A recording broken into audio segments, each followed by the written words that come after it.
Hey guys, welcome back. We're doing another Summoner Scuffle. Here I am joined. Fuzzy Marmot couldn't make this week, so I have Vexer on the couch.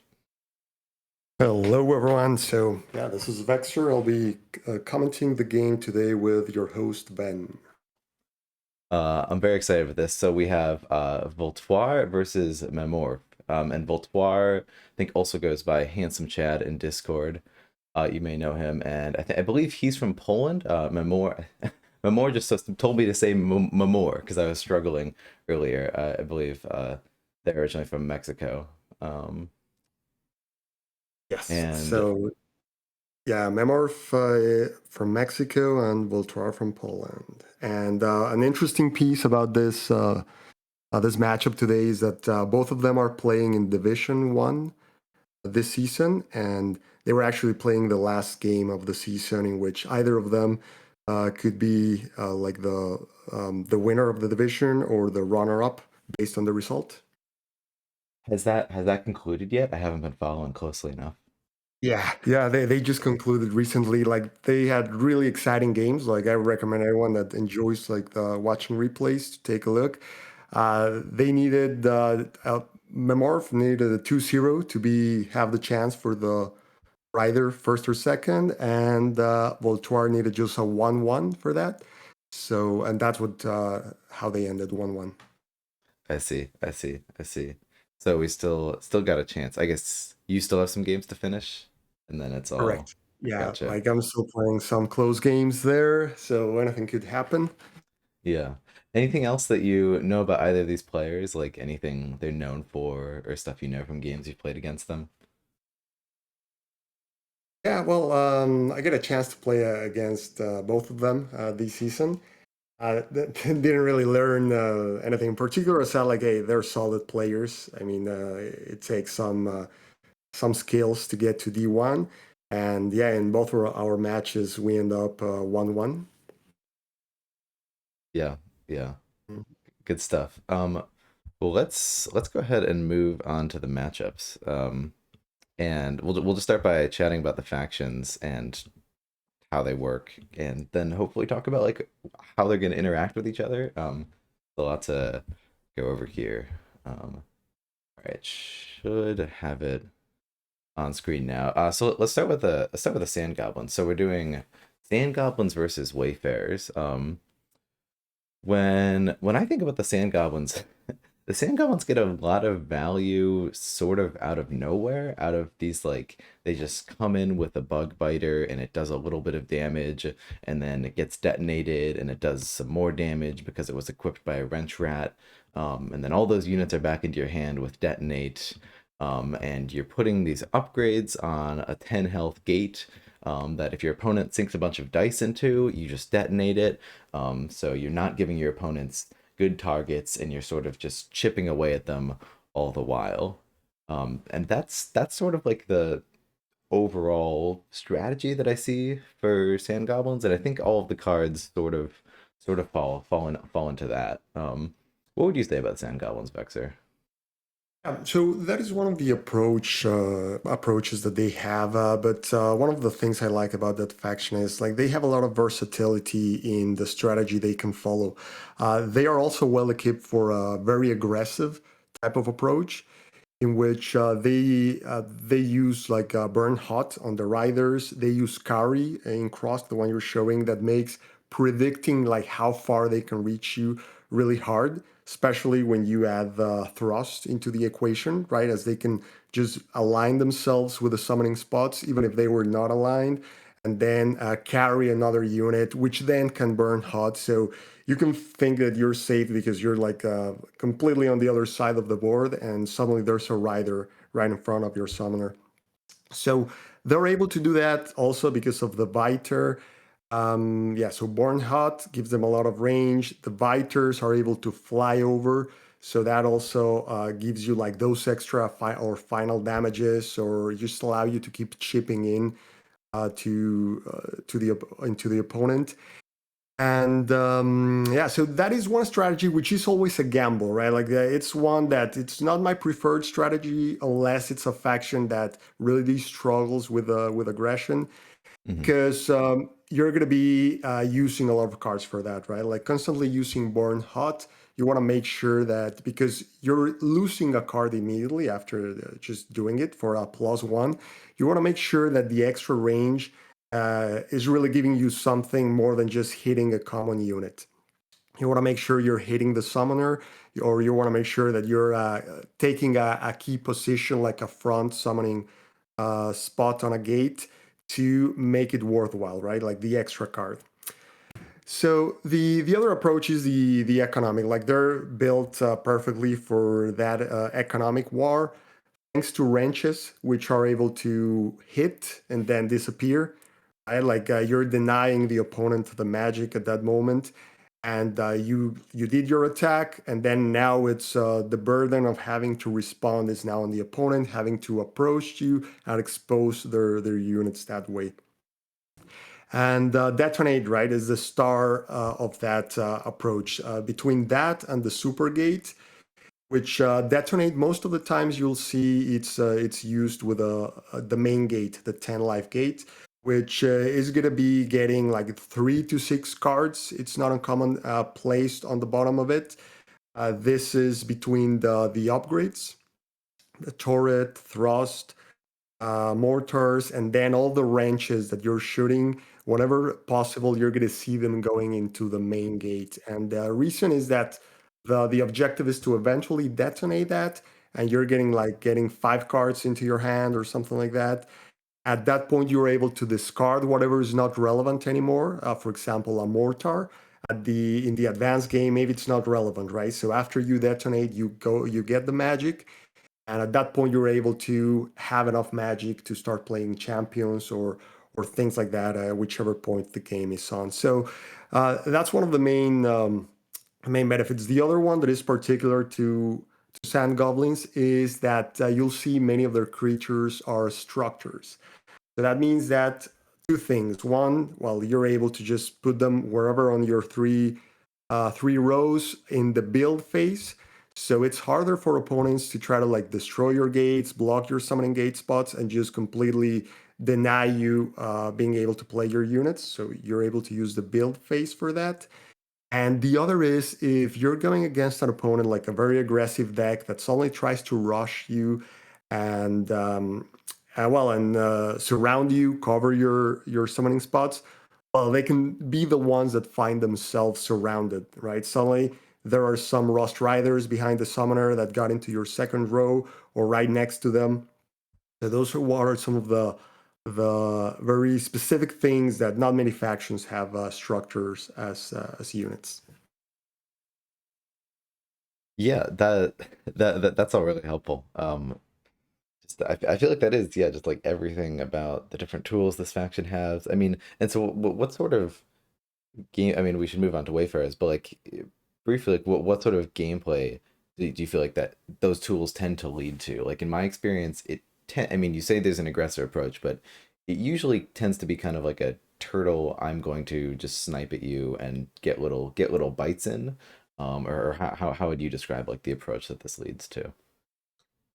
Yeah, I would say that's the preferred strategy that I've seen for players like Prophet. Also, that's the one that I always have as my plan A, with the exception of a few matchups, because it makes things really hard for the opponent, right? Like Thrust is probably one of the best events in the game. Yeah, The yeah. things it allows you to do, like hit and then disappear, like make the your summoner like no longer a viable target, or cover him with the gate, move the 10 gate forward, makes things really hard for the opponent once they're able to summon things up from up close, especially when those things are going to come out like burning hot or flying.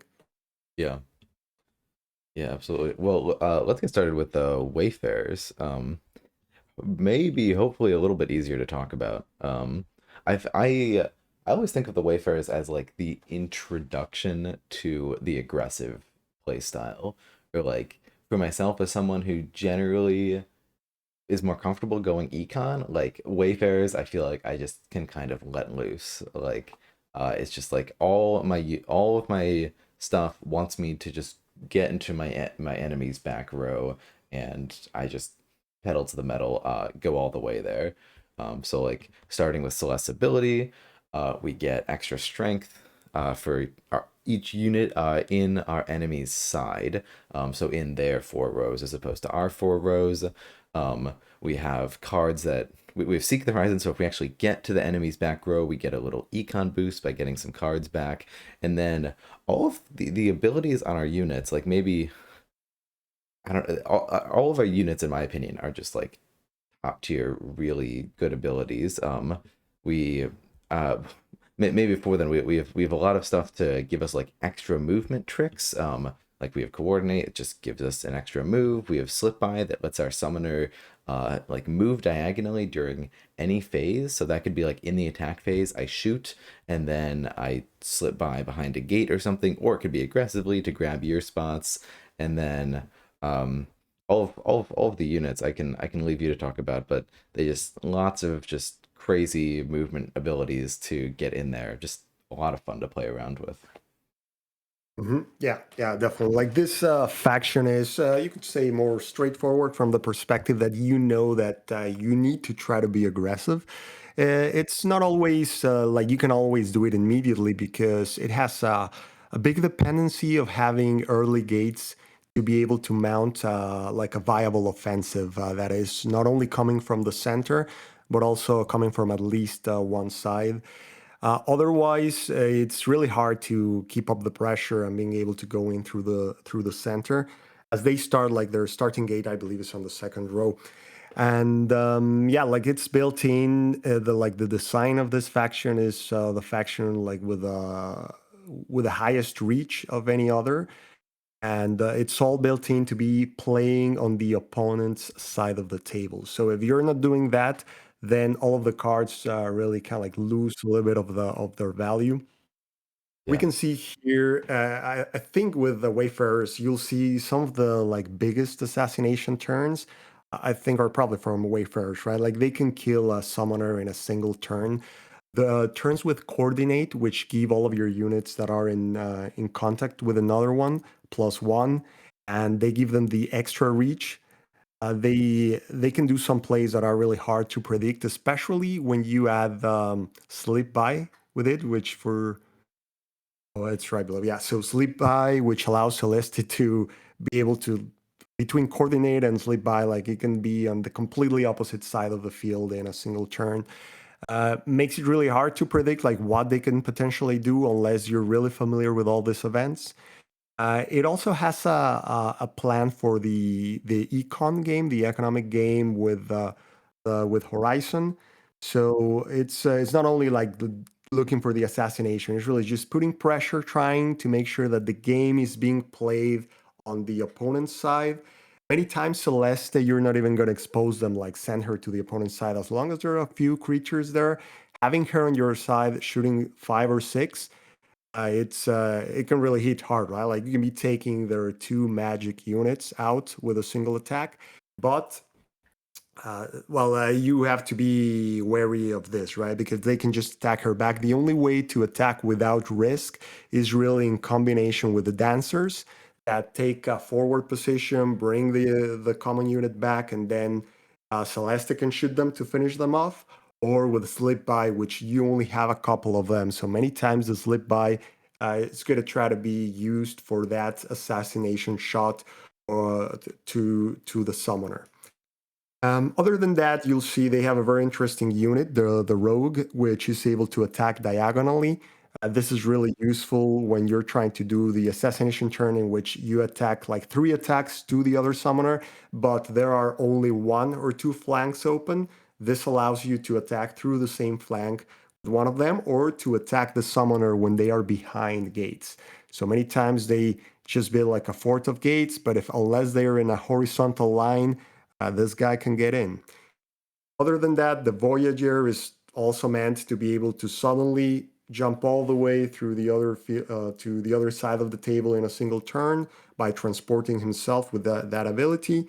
The Adventurer is the unit that you're going to be using a lot for triggering the Horizon. It has it's able to move without coordinate, just 4 spaces with coordinate 5 spaces, so it can go many places that way.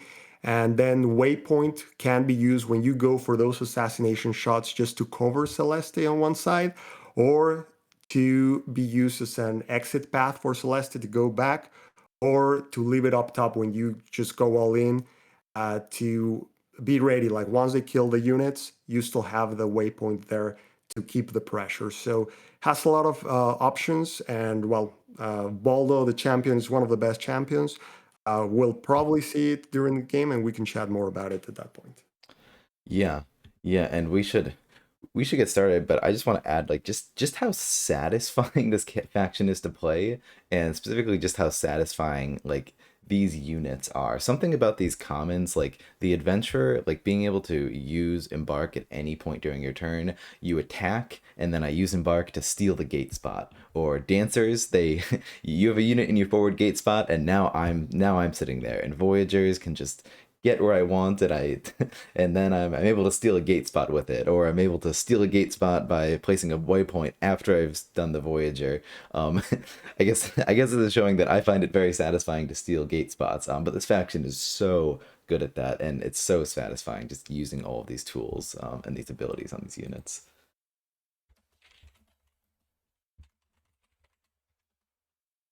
Absolutely. So right now, looks like we're ready to get started with the players. And yeah, as you were saying, like they have a lot of options for the denial of summoning spots. At least two, the two that you mentioned, they can just steal those spots away. And another use of the adventurer many times is that it can hit whatever you want to hit and then just move out of the way with a mark to do a lateral hit with Celeste or another range unit. Yeah, yeah, and then it moves that away, and like a similar thing with like slip by, where you can just get in for an extra attack down a single row or something.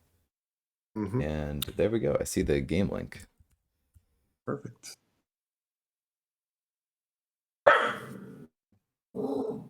I'll click on that, and you can also you can look at the game through that link or through the stream. The link will be slightly faster. So it's probably better if you pull up the link as well. And we are already getting started. And so yeah, so we didn't have much time to talk about how we think this matchup will then develop. And so we can trickle that in. But we see Voltoir already just getting very aggressive. And we're, Hmm. we're talking about Wayfarers.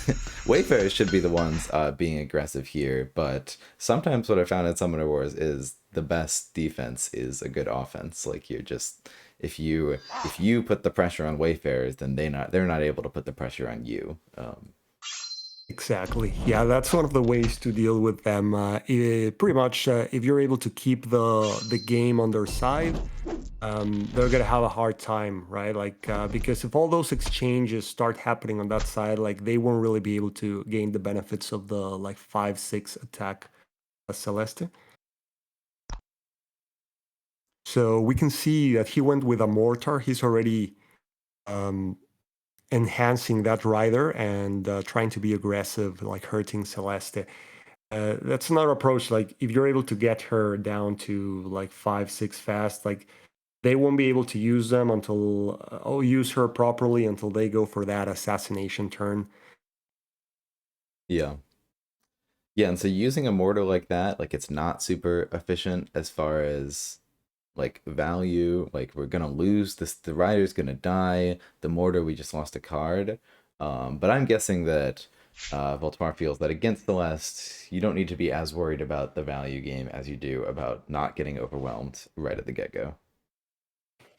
Yeah, that seems to be what he's thinking right now. Is he thinking like, yeah, this game is not going to be able to go long because of the nature of factions, or maybe he's just considering the fact that they're playing the 45-minute game makes you have to take different considerations, and yeah, like he knows maybe that turtling up strategy might be complicated to pull off in a 45-minute game. Yeah.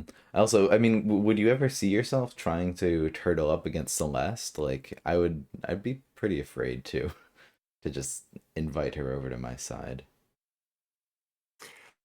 Yeah, well, the thing is, you know that it's hard for them to, unless they start getting the side gates at the beginning of the game, it's not that easy for them to start getting all the stuff on your side. Like once they send those melee units to your side, like you can just start picking them off on that there.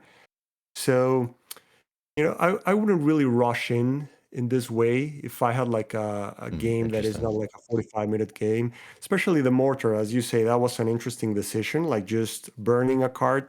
One thing to consider is that whenever he activates that damage, he has to like burn one card from his deck, right? So Yeah.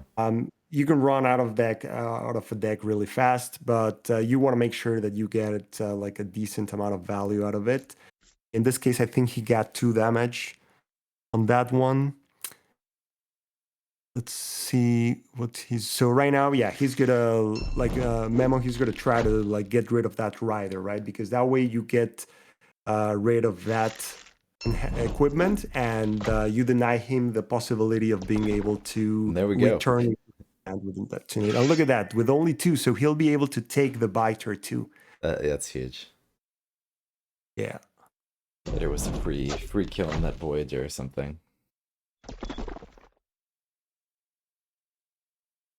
And now, I mean, so Voltoir's board is cleared, but I think all of the Wayfarers units are on the Wayfarers side, which seemed like the goal of Voltoir's first turn.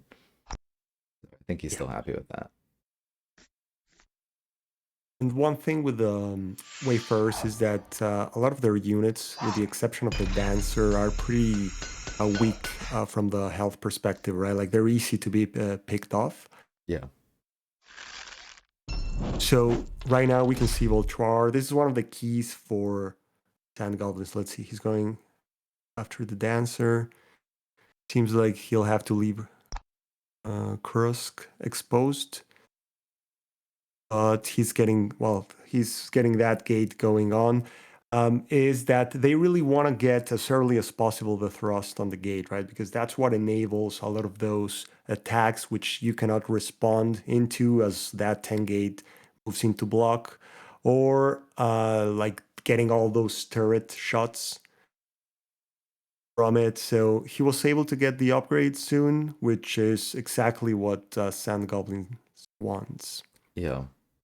Yeah, it's the worst feeling when your gate just sits in the back for half the game because you don't draw a thruster. Exactly. Yeah. What And was interesting is that he didn't try to kill the Voyager, so I guess he didn't really want to give him. Well, I'm not sure, like a biter. I think he no, it was in range of a biter or not. Let's see. Oh, looks like it was not in range of a biter. Was it? No, yeah, it was in range. So I guess he probably doesn't have that. We can see here the waypoint used to deny that forward summoning spot. He's yeah, gonna definitely take the 2 damage. Well, try to go for the 2. He only gets 1. And he's gonna start trying to chip into that gate. yeah. And I mean, this is I'd be afraid of Sand Goblins that this pressure would spiral out of control, that Celeste would move up and place a gate. But I think you're right so far with like this pressure seems very easy to deal with right now. Just a few units up there only did 1 damage to Krusk. Like I'm not too worried about anything right now as the Sand Goblins. Exactly. Yeah, right now he's in a good spot. He had to burn a few resources, but look at that. Like he's going for the scavenger, being able to return a card. You always want to go for a 2 out of 3 to just to try to play it safe. Make sure you get it because they are key for that. And he gets the 3 out of 3. That's huge at this spot. He's Yeah, so gonna see the Voyager. Yeah, he just needed 1. That was easy, and now he'll be able to hide that range. So that's the important thing. And then he gets the waypoint. So I think right now he's in a great spot. The Sand Goblins. He'll move that, hide the wrench. So as yeah, you can see, that gate right now, it's becoming a danger. Like it's already has 2 ranches on it, still at a comfortable 8, right? So Yeah. he can keep moving it a little bit further in. Well, actually, I'm surprised that he didn't use the gate to protect Kursk. Because Mm. right now, I guess, yeah, he's really committed to trying to move the game to the other side. Yeah, I mean, maybe also grabbing. You would have had to leave that wrench rat there. If that wrench rat wasn't there, I definitely Oh would have yes, protected Krusk. yeah, that's it, definitely. Yeah, yeah, I missed that detail. So yeah, it's better. Like you don't want to give him that magic. We can also see we missed before, but Memo discarded aggressively. He's already at 6 magic, and now he's gonna take that hit. Yeah, so on Kursk for 3.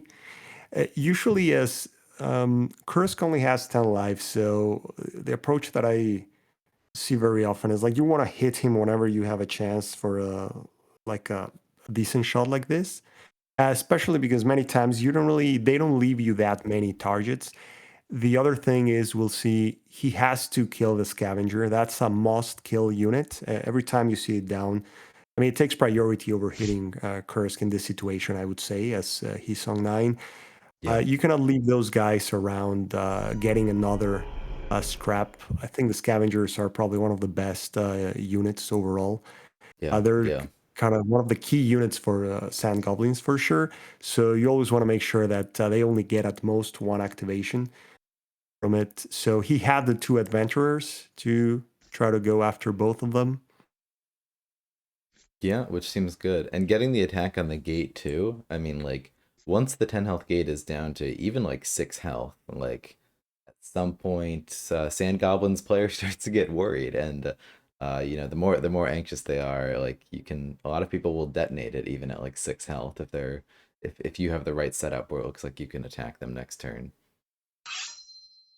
Exactly. Yeah, you always want to try to bring it down to 5, 6 because that puts Oof. it into the oof. He got only 1 That's out of that's 3. that's a Yeah, that's a tough roll.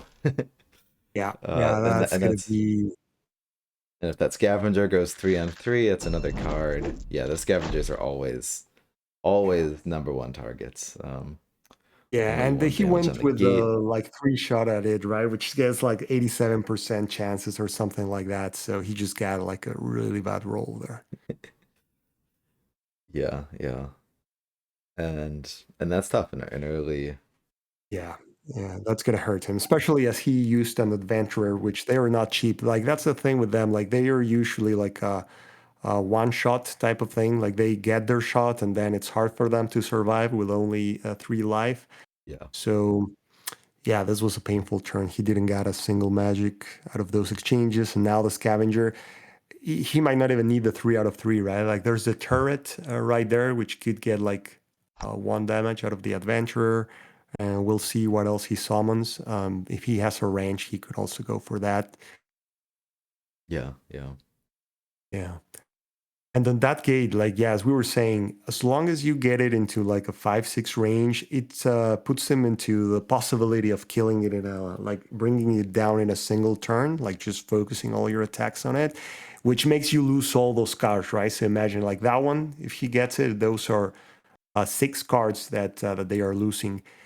The thing is that, well, when the ranges are there, whatever you use to surround it to try to like make that happen is going to get the damage. So even when that happens, it's not that devastating. mm, Like it's not necessarily like a game ending for Sand Goblins. They can get back from that. Now he's going to burn hot going after Celeste. yeah. That's so interesting. Yeah, and we're absolutely seeing the playstyle you mentioned at the beginning of that. Crust can go more aggressive. I feel like I'm so used to the turtling that I don't even really consider this a playstyle for Crust much anymore. Like I feel like I never do it. I never see it. Yeah. But boy, was I wrong here. This is I mean, this is very effectively just shutting down all of the pressure the Wayfarers had. Not even really caring about those adventurers in the back. Let's just go for Celeste. Yeah, look at that. Especially now, I thought he was gonna like weaken the adventurer that is facing the scavenger just to try to guarantee that, or maybe the one next to Kursk just to make sure that there's no one like in front of him. But yeah, he's just going all in after Celeste. Just hoping for that 3-3, which at this point, like, he doesn't care that much because he's trying to finish the game before they even get to that. So he misses the first one, but let's see if he gets a 3 out of 3. Okay, he gets that. Now there's some mortar coming. Oh, the mortar. Yeah. I was wondering. Yeah, I Well, was you know what? wondering. Go ahead. Yeah, he might not even really do it because, okay, now he went for it. Yeah, just to get the Voyager. He was denying that summoning position there, Yeah. but it's better just to get rid of that unit. And that sends him to, well, 6 mana. He got the 3 out of 3 on the Scavenger, which he was like a key role. So you can see Yeah. he didn't even care about having an Adventurer in front of him. He's still at a healthy amount of health and has the front gate blocked.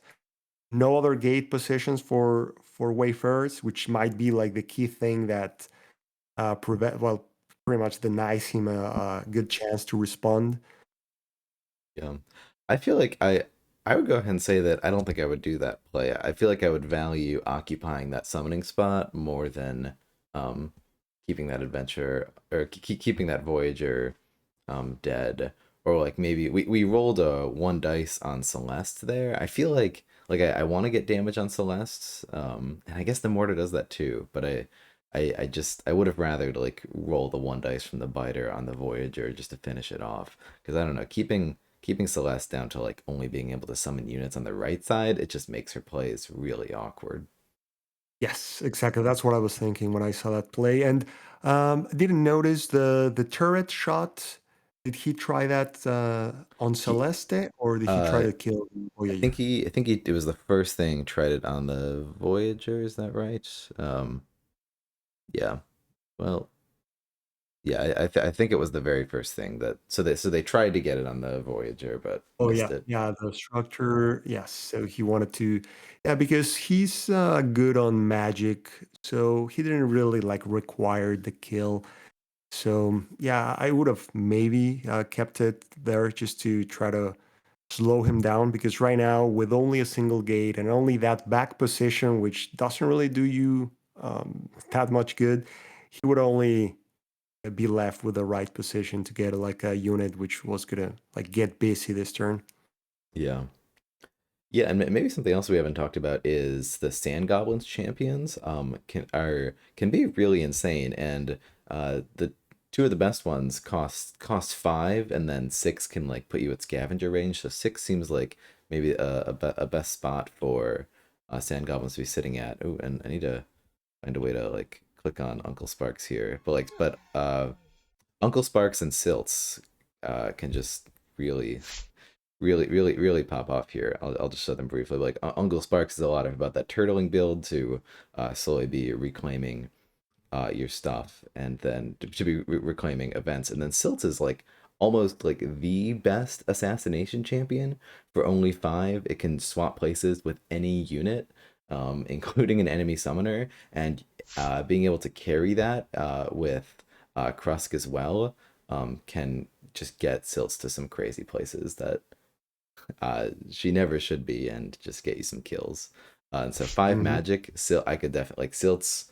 I don't think we're seeing Sparks this game because that's just not the sort of game it's shaping up to be. But Silts, it would be devastating right here. Yeah, yeah, it's probably one of the best champions of the whole game, right? It's right there with Baldo on the top champions. So let's Yeah, see. Looks like okay, he got a rogue. Probably he was gonna try to clear that front gate position. Thinking about his other play, he needs something to kill the scavenger, right? Like that's we haven't seen any other events so far from Wayfarers. But oh, he's already moving. So I guess he could use the adventurer to try to clear the scavengers. Right now, we can see he needs the magic, and he needs to get rid of it. Right? He wouldn't want to try get another shot at taking out another adventurer with it. yeah. But now we just got to think about how do we keep Celeste alive. It just makes these plays a lot more of a puzzle than before. much less leeway. Yeah, he doesn't have a lot of choices in here just because of the fact that he cannot really even get that many units on the board. Unless, let's see, we'll see if he has drawn now like some gates to at least try to cover some of the flanks of Celeste. That could allow him to like slightly get away, but not completely with that 10 gates so close. Well, the rogue Yeah. could block at least that flank, and if he has a gate, yeah, he could move to the right and then just plant it on E2. That could be an option to try to protect Celeste right now. Yeah. Yeah, Oh, we'd look at hope that. so. Seems like he might not even try to attack with Celeste this turn. I guess is Going with E3. It's like E2 except a bug biter can get behind it. yes, exactly. That's he might have missed like that possibility there, but I mean, but also mortars can't get behind it. Oh, and here we go. Two on Krusk. I mean, maybe there's going to be some sort of Krusk. mm, yeah, only Or, two. He might be thinking like he might have a plan for some type of assassination turn. Like you can never really discount the Wayfarers, like because they just pull some crazy stuff out of nowhere that you would never imagine. yeah. Um, Yeah, they feel yeah. predictable and fair, and like it feels like all of their events, it's like pretty easy to just keep in mind, and yet somehow they always get me. Oh yeah, yeah, exactly. No, it's amazing that what you just said. Like I thought I mean, I played them quite a bit. I thought I knew all the cards. Last season on my game with Prophet, I lost against his Wayfarers with a play I didn't even knew like it existed that it could be done. Like he used the champion, Was the it like one that can Tess? teleport. Yeah, No. Tess with With the the waypoint. waypoints. Yep, yep, Yeah, yep. yeah. I thought it was I've just lost to gates that and too. probably yeah. So I guess I mean lesson learned. But before that, I thought I knew like the tricks of the Wayfarers, and yeah, they have just so many combinations. Yeah, yeah. So we can see that Memo focus on protecting Celeste, right? He just really try to close her down. He's not focused on trying to even gain value out of her right now. We can see Voltoir didn't really have the biter would be my guess, as he would probably taking that shot to just keep chipping at her. And we'll see the scavenger. That scavenger is just getting back-to-back shots. It's hard. I mean, we know like an econ game when a single scavenger like got three activations would be something hard to get through. But right now, I think none of them are really thinking on the long term. Like they're just trying to get the kill as fast as they can. Doesn't matter like the cost. Yeah. Yeah. I'm surprised this that I mean I guess Voltoir just does not have a biter in hand, which makes it seem like this gate that both of us were skeptical of now feels pretty good, I guess. And I feel like that's another thing against the Sand Goblins is like you're either playing around biters or you're playing around mortars. You can't play around both. Like if the gate was one spot back, it'd be more susceptible to mortar. I don't know if we could actually get a mortar close enough to there.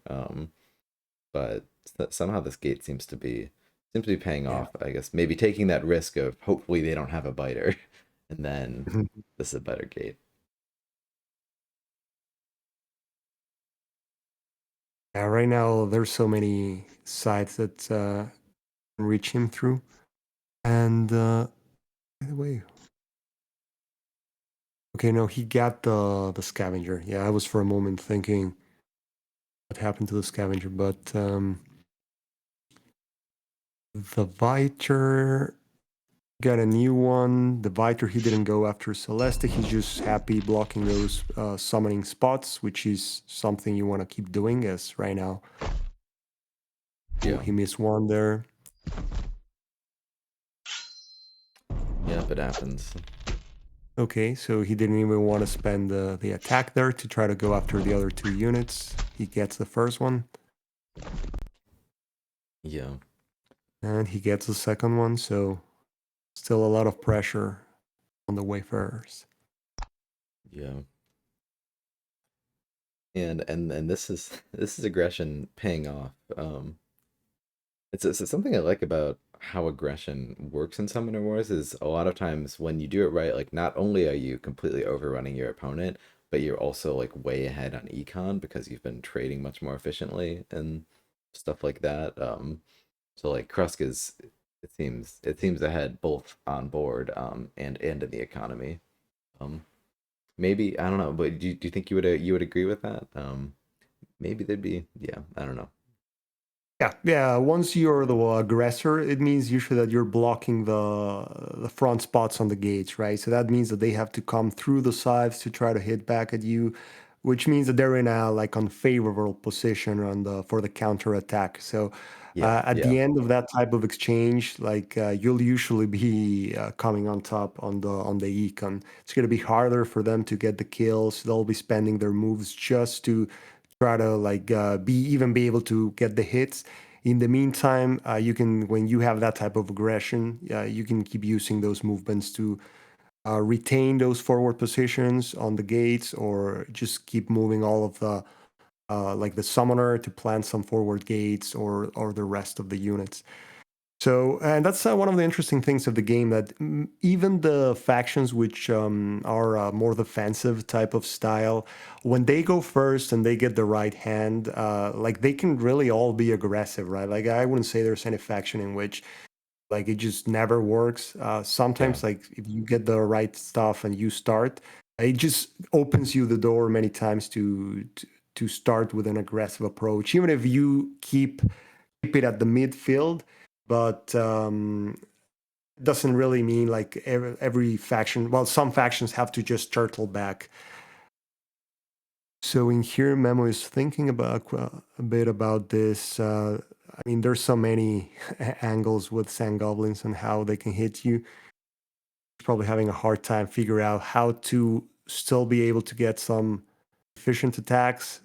If he even yeah, wants to try to go after that scavenger there, which scavenger, the rule of thumb I follow is like I see a scavenger, I just do whatever I can to kill it, or make sure that he doesn't have anything in range that he can attack. But, that in most situations, that's not easy. yeah, yeah. I wonder like if Celeste can try to mount some sort of counterattack to get in there. I don't know.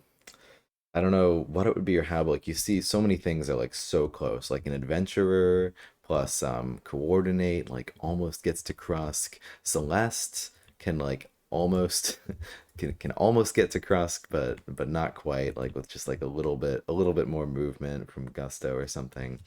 I don't know. It's probably not gonna happen with just how much pressure there is here, but maybe another Yes. gate would help. I don't know.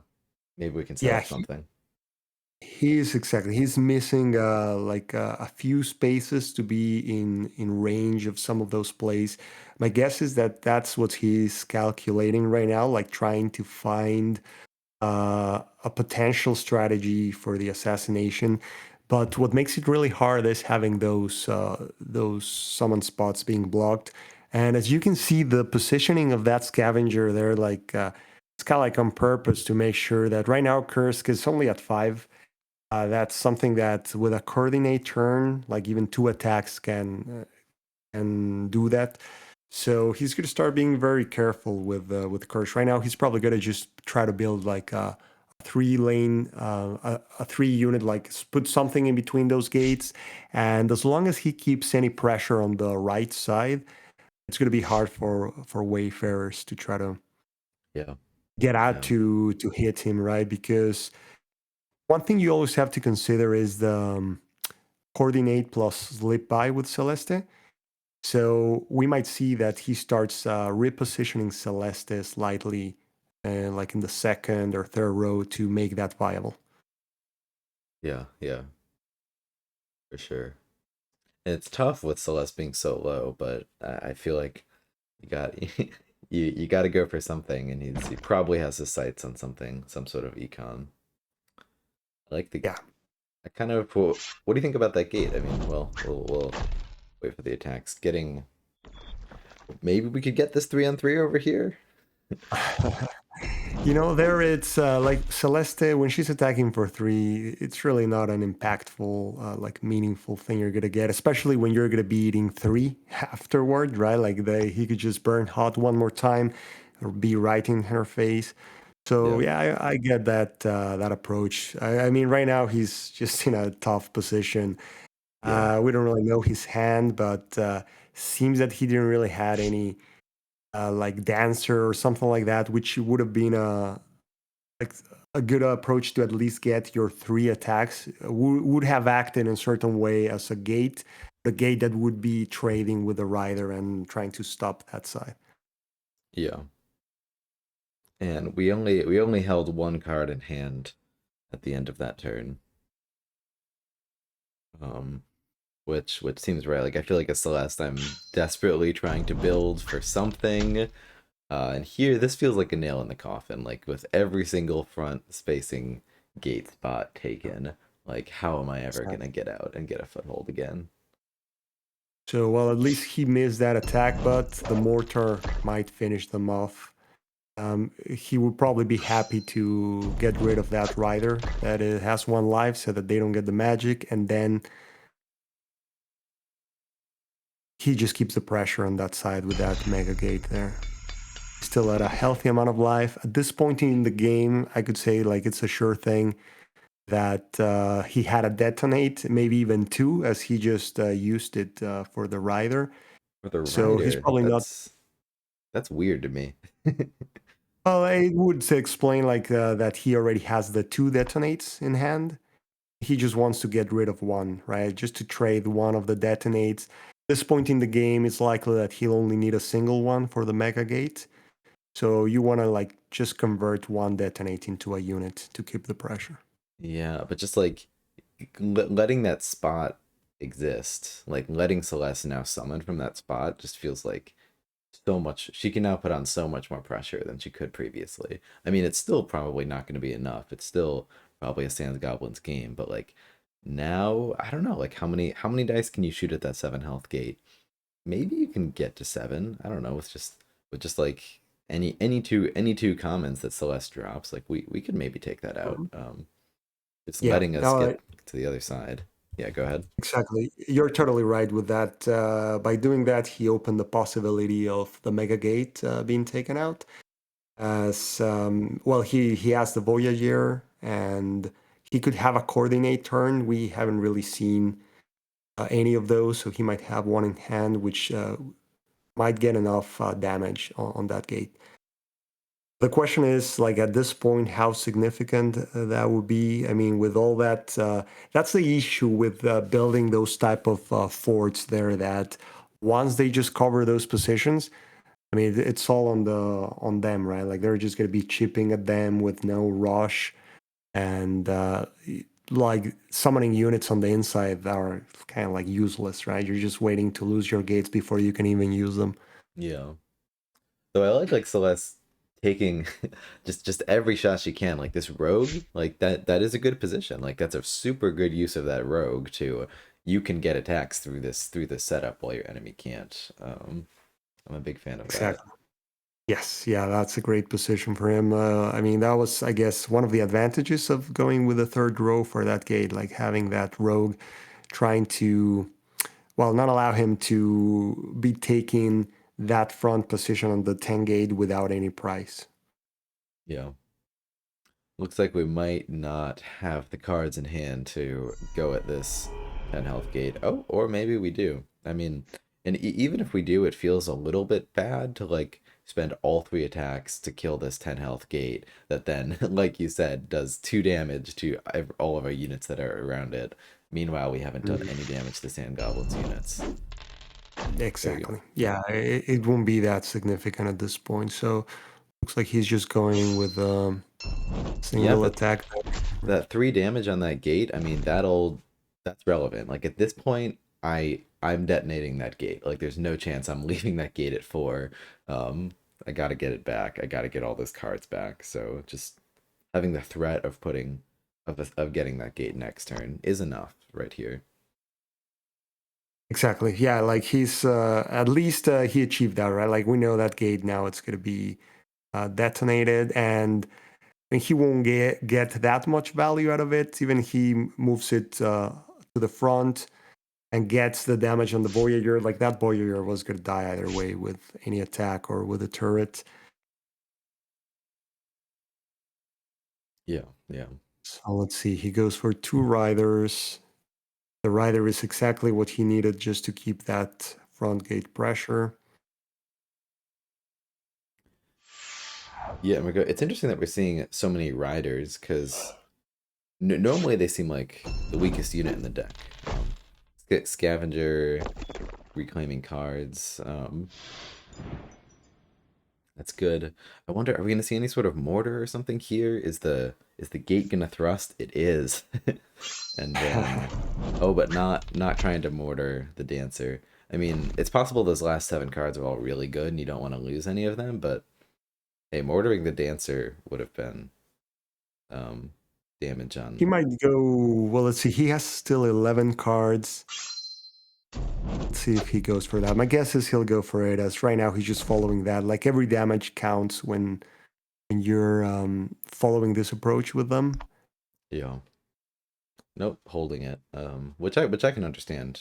Just Yeah, holding onto those last cards. that's true. Like the position he has right now, he doesn't really need to rush anything. He just needs things to keep going this way, and he has the game in the bag. Yeah. Well, part of what I was saying earlier was it feels like one of the big downsides of the Sand Goblins is how weak their units are. Like all of their units besides the biter, or sorry, besides the rider, have 2 health, and so like you can't. The reason where you like go for this mosquito bite approach is that like if you just like send your units forward and trade, you're gonna lose that against every single faction. Um, and the riders don't really tend to help with that like mosquito bite approach, so in my experience they tend to like be the unit that's played the least, even though like they kind of have the best stat line of the deck. That's not what we're seeing this game at all, like using the riders for their health, um to not let Celeste steamroll this board. Like normally it'd be like, okay, I'm being surrounded by the sand goblins, well, I'm just gonna like kill all of their units in a turn because that's super easy. But Voltoir is using the riders to not make that possible, which I like a lot. Yeah. Yeah, and you're right. When you're going with the defensive approach, you use the rider a little bit less. I think it's still like an important part of for the deck, as you say, the other ones don't really have a lot of health. So taking out the rider, they're going to take at least 2 attacks to try to take it out. So, but in the offensive, yeah, like burn hot and like blocking gates and putting that pressure in which it's even harder to kill them when you only have one flank open. He's Yeah. in the perfect spot right now with that like diagonal of riders. And we usually see that the thrust is like 1 thrust for the gate, 1 thrust for Kursk. But right now, in this type of game, you just want to keep him on the back, right? So that you don't get any surprises from Wayfarers suddenly getting out of those situations from any like diagonal. And yeah, with the Mega Gate, well, he was able to do something even better when after killing the gate, just sliding into that position and now covering the Mega Gate. Right now, he still has at least one more turn because even another rogue with coordinate wouldn't take it out. So it's in a good spot. So yeah, there's a rogue, which won't really guess he might go. The dancer has to block the other end. Let's see if he has another unit. He probably has something else to try to do the double attack on the rider, which would be the ideal situation under these conditions. It looks like he does not. Uh, it's I feel like my space is just like slowly getting smaller and smaller. As the sand goblins. Uh, Yeah, it's like a claustrophobic sensation. Like if you're, they don't have a lot of options right now. So maybe the dancer is gonna go to the front, but then he leaves the other side open to a burn hot. yeah. Some dice on Celeste. Um, I don't know. Yeah, I mean, maybe If we get the 5-on-5 on that rider, if the dancer does footwork, then that's maybe something. But uh, uh, Yeah, and I've had a few games in which I use Wayfarers and like the opponent starts and they do this type of things. Like they just go at you and you never really get a chance to get out of that situation. It's always like a bit of a frustrating type of scenario, but yeah, that's really the way to get Wayfarers. Like don't even give them the chance to bring the game to you. yeah, yeah. Get that. So he's using the waypoint just to try to buy some time. The thing here is that the rogue doesn't really hit hard enough to be able to do this effectively, right? Like we can see he only has 4 cards left in his deck.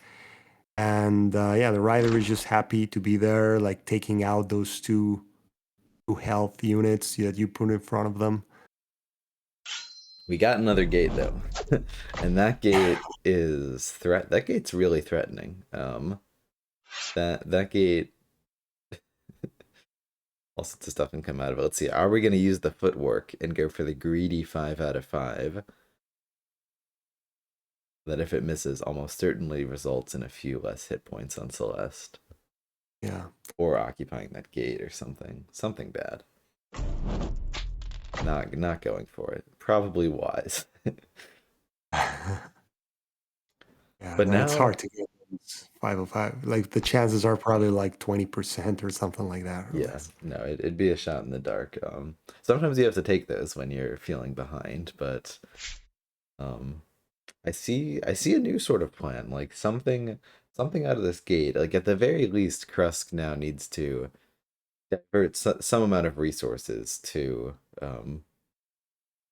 stopping this gate from killing Krusk. So at least we got one move to move Krusk out of the way. Okay, that's probably Yeah, all we need. exactly. That's the issue. Like all he really needs to do is move because well, otherwise, if Memo had 7 magic, like he could have like a Volvo plus Adventurer coordinating, which he gets both of them in front. But other than like, he doesn't really have enough magic to threaten the kill shot. There's still like we could still get dice like with an adventurer plus a voyager. We could still like get 3 dice on Krusk just by going up top. But yeah, that's not enough. Yeah, and trigger. I mean, maybe that's one of the things he'll try in case that he still has Oh, those in hands because he could get to activate the horizon, but Voltoir is not even entertaining that option. He's just yeah. blocking that farm too. But I mean that shows you just how scary Celeste can be. It's just one gate on the third row, and it's like, all right, like Krusk needs to reposition. We cannot even Yes. let one gate free.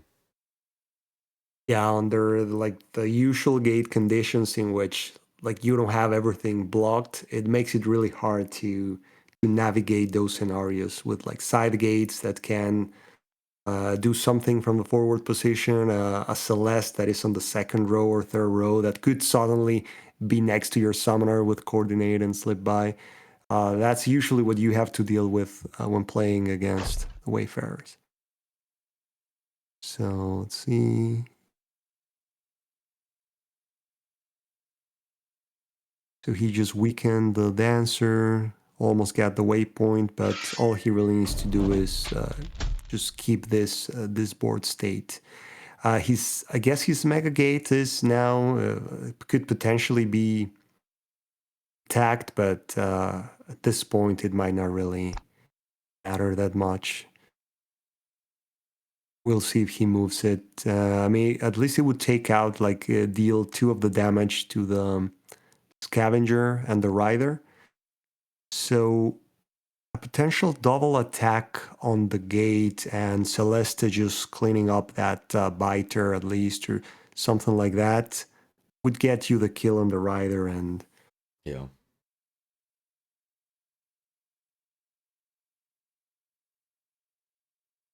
yeah, we'll see what he has left. I mean, at this point, he only has 5 cards left, so I Yeah, don't really and see many any other place. And it feels like if the Sand Goblins just traded unit for unit at this point, they'd come out on top. Exactly. Yeah. They I think still might have another scavenger. I mean, he has done like a few mortar shots and burn hot, so you never know what you're gonna be losing on those. That he could already have lost like the scavenger, some of the champs. Yeah, That's yeah, always the risk with those, right? Like losing the key cards that give you the edge in the game. yeah, yeah. So it That's seems true. like he only played an adventurer. He's gonna focus on trying to clean up those units in front of the gates. Yeah, and that could work You know, out. Probably Dancer. You think the Dancer's gonna steal the Rider spot? could be at that point. Like, Oh my there's really goodness. no benefit in leaving that spot for them there. That that, Ooh, that no. roll. Even Uh, that plan just got scrapped. It seems like he'll just have to go for the biter and probably like hitting the rider that has the thrust, which is more of a danger. At least that way, next turn he could kill him. yeah, yeah. Yeah, there's some dice that you can count on and some you can't. I mean, like five melee and four. Yeah, I think it still misses like some like 15% of the time or something. But it's high enough that you feel like you got to just count on it. You can't have a contingency plan for every dice failure. And that one's pretty huge. Exactly. Yeah. Sometimes I mean you just gotta go for it. Like when you don't have the chance of having a backup shooter around and you're in a tight spot, you just have to well hope the rolls go your way. Yeah. Yeah, and we've seen from him like two 1-3s, which are the ones that hurt the most, I guess, because when you plan it out many times, at most you hope to get 2 out of 3, and the Yeah. 1 out of 3 is yeah, it's just disastrous at that point. I wonder what the exact odds are for that. Oh, I think 2 out of 3, it's like 86%, if I remember correctly. 2 out of 3 is 86. Huh. That is lower than I would think. I I think of it as like a 95% chance in my head. Let's see, I'm gonna just confirm that. So with 3, oh yeah, actually you're right. It's 93% of getting the 2 out of 3. Okay, so somewhere in the middle there. Yeah, so usually you expect to not get like two of those fail in the same game. It's hard to Yeah. get back from that. No, and I like what you're saying that like those are the most disastrous because you really are counting on it doing at least 2 damage. Like range dice, 3 range dice, you know that that could miss 2 damage. Like it's probably gonna hit, but you know that it could miss, so you're not gonna have it set up so you're screwed if it misses. But 3 melee, I will happily bank the game on 3 melee hitting 2 every time. Yeah, yeah, exactly. Yeah, and well, and you know, it hurts the Wayfarers even more because those adventurers, like they're like one-hit wonders. Like they usually get one shot to do their thing, and then they're gonna die, right? Like that 3 life makes it easy for them to stay around. So if you don't even get the value out of that, like that's 2 magic you're down, like 2 magic that gave you nothing, right? So hard to stay in the econ game when that happens. Yeah, yeah. So at this point, it looks like it's really just a matter of time for the hordes to finish off Celeste. Not many options left. He has 4 cards, 4 magic, probably a couple of units, but whatever the outcome of rolls, like the scavengers have been scoring like how many scraps? Like 5, 6 scraps. He still has a ton of magic, a ton of cards, so I don't really think there's a way of getting back now. Yeah, I don't think so either. It would have to be some crazy shot in the dark play that Voltoir does not see coming to assassinate. Yeah, really more of a really getting too confident and make a mistake, forgetting like a specific combination or something like that. For example, right now, well, the rogue is in the way, but without that rogue, like Celeste could just slip by and be shooting Krusk for 4. Right? So Yeah. if you get any unit on the left side going up, then that's a 5, right? So at this point, I mean, I would be happy to take my chances on a 5 out of 5, as you don't really have any other possibility in this game, right? And Yeah, absolutely. of getting the win. But yeah, like even in this game, we can see that there's a 5 out of 5 shot that you could do if, well, without that rogue there, right? With simply having still one of your slip buys, which is a card that you rarely discard, really only if you get both of them really soon in the game and you don't see a prospect of using one of them in a, that gets you some Yeah. decent value, you can discard one and save the other one for the assassination. I mean, we could Celeste could just actually swap points with the waypoint. Um, and then double slip Oh, by. that's right. Yes. Yeah. Um, Like double slip by and then her move. Yeah. That gets her in front of him. So we'll see. I mean, if he has that, I'm sure he has at least one unit.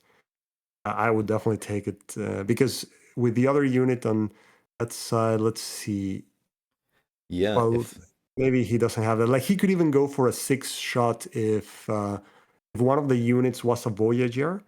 Like he could move one unit on the left to the other side, and the Voyager just like sprinting with yeah, it next to it, and then you have a they have 6/6. 6. So Yeah, you feel like slip by probably has to be gone, or they don't see it, which is easy. I mean, it's easy to miss plays like that. But if there is a slip by, I think you absolutely go for that. There's that's the he best shot you're hasn't getting that played game. any.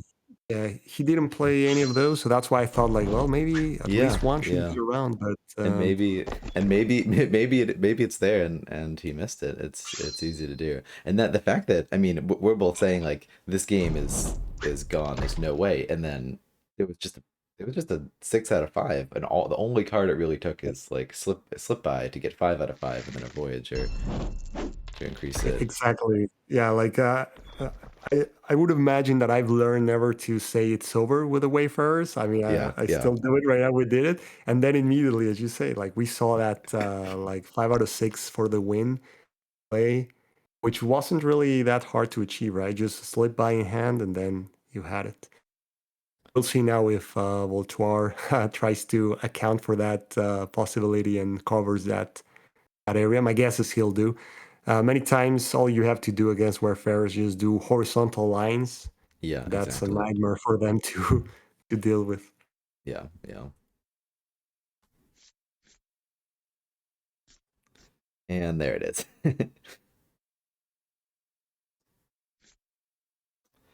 Yep, just Oh, the oh, he's gonna complete slip.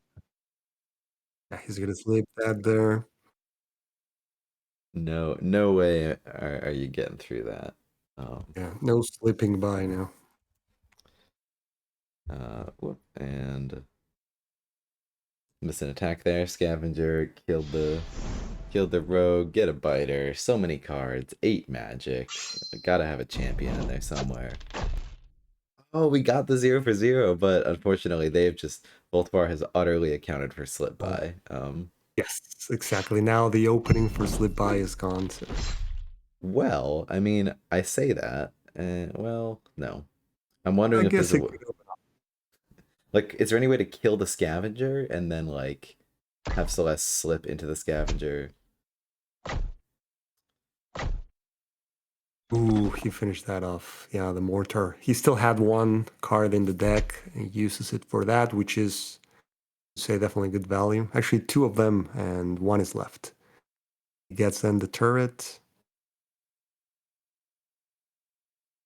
Yeah, it's it's close. Yeah, I don't see any play here. Like I almost could see like we have something like kill the scavenger and then Celeste slips into the scavenger spot and then like slips to the other side, but that's not quite it.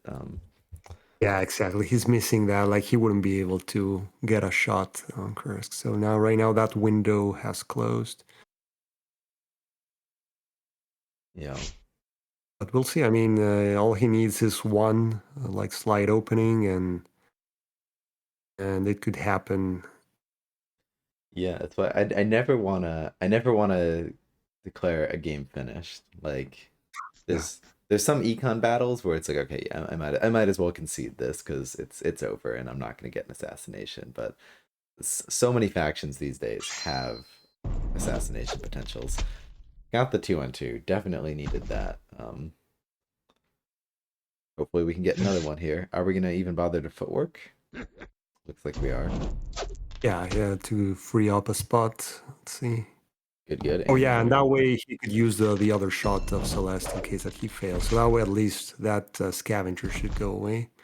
I mean, we've cleared some of the units. I don't know, maybe we got like Baldo or something, but 9 magic in hand from Voltoir is gonna be insane. If Celeste came back with like an econ victory, like I would have to eat my socks or something. Oh yeah, no, both of us definitely. I mean, there's still from the horizon around there. Oh, but let's see now the Biter. Between that and the Mortar, That's just game. that's Celeste at 1.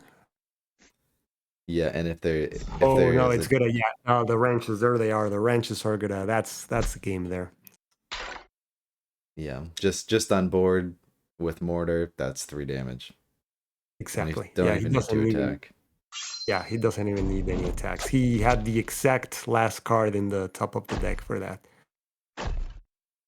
That's interesting to just like. I feel like he must have been purposely holding on to a card or two in deck to have options like that.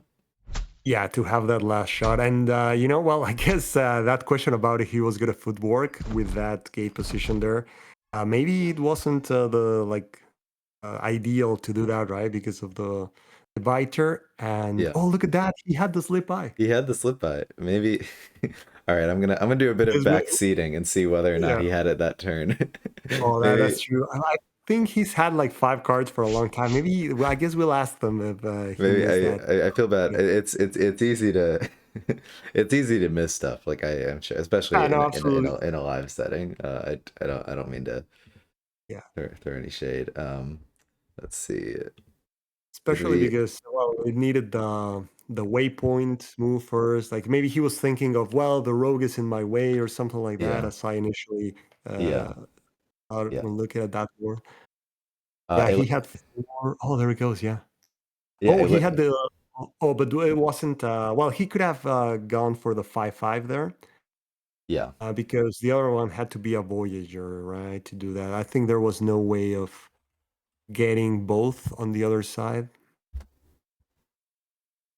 Yeah. Yeah. So it'll only be 5 because there's no Voyager in hand, but there's still a chance. You always got to be afraid Yeah, exactly. In against. that board, I think I would probably take it. I mean, the 5 is like a 12-13% chance, but it's really hard to find any other opportunity in that board. That's crazy. Oh, and hello, I see you Hello, guys in guys. the channel. How's it going? Well, This was a painful game for sure. yeah, For sure. I few mean, unfortunate misses at the beginning, and it's really hard for Wayfarers to get back into the game. Mhm. yeah. I mean, you held on there. You held on till the very end. And I mean, yeah, it's a good game. It was fun to watch. Just like you're almost able to tip it back a few times, and good to show Yeah. that. And I guess, Voltron, in there, what were your last cards in your hand? I assume you had the other. Did you had the other detonating hand? Of course. Okay. Yeah. I had Detonate and Silt. Oh, okay, got it. Yeah, because sometimes like those can get like mailed with a barn heart or things like that. So Yeah, I mean, it seemed, like especially because you used one just for one of the riders, right? So that made me think that you probably had the other one too. Yeah. yeah, and that's the reason I used the first one. I was really unhappy that he didn't kill the rider with the adventurer and game dancer, because the game would have ended 3 turns before. Because if he killed him, I would just swap it with Silts, changed, and then have it next to Celeste with double explosions. Oh, interesting. Well, yeah, go ahead. Detonate at the end, right? What? At the end, you use Yeah, the detonate at the end, right? yeah. I used it. No, I didn't. I used the explosions from the gate, mortals from Okay. the gate. Okay. I've also could use the explosions, but the detonate. Uh, but I still had one card, so Mhm. Maybe real quick before we chat more about the game, I could ask you guys yeah. just to introduce yourselves, and maybe starting with Voltoir. How did you get into Summoner Wars, and what keeps you coming back? I was working in the board game industry for a few years. Yeah. So we were testing most of the new games when Summoner Wars first came out. So I started with that, and we had a dedicated group at my city that we were playing.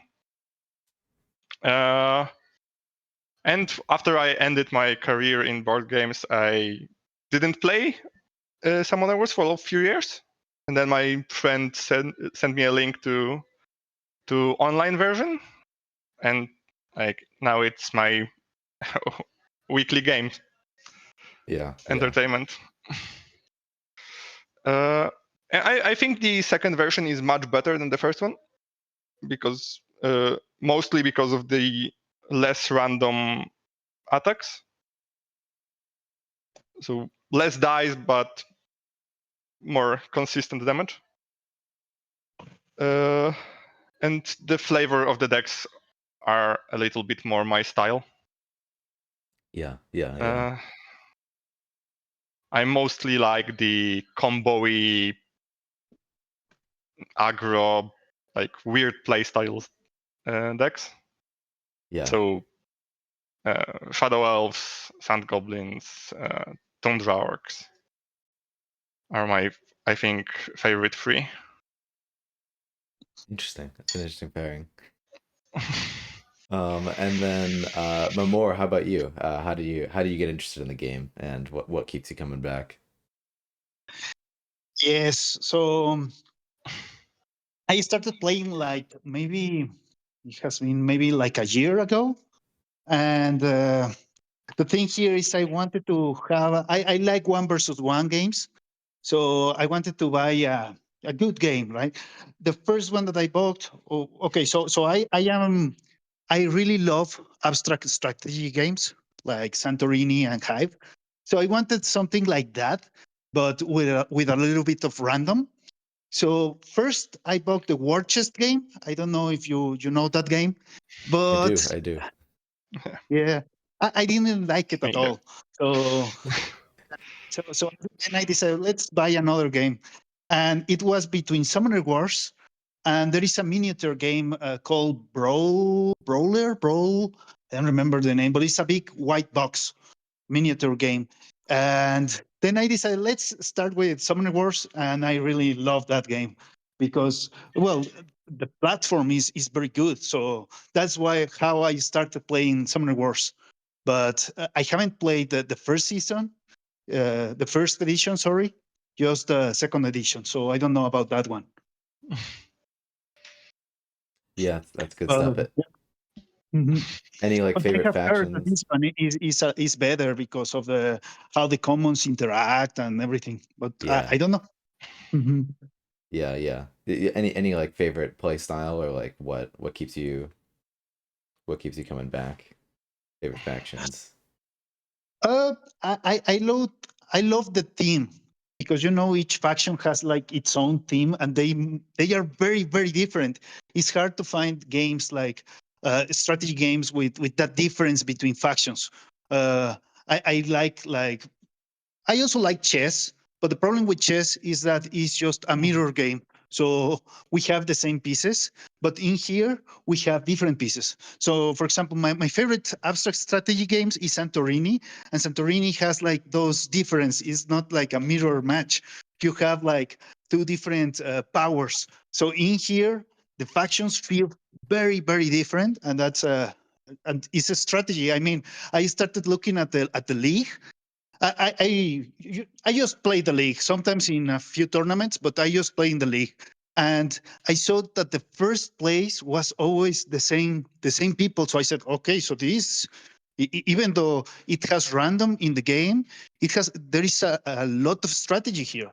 Because if it were just random, then you would see everybody going to second division, third division, first division. But no, you see the same people in the first division. So yeah. Yeah. That is random, but still there is a lot of strategy. It's a very deep game. Yeah, I agree.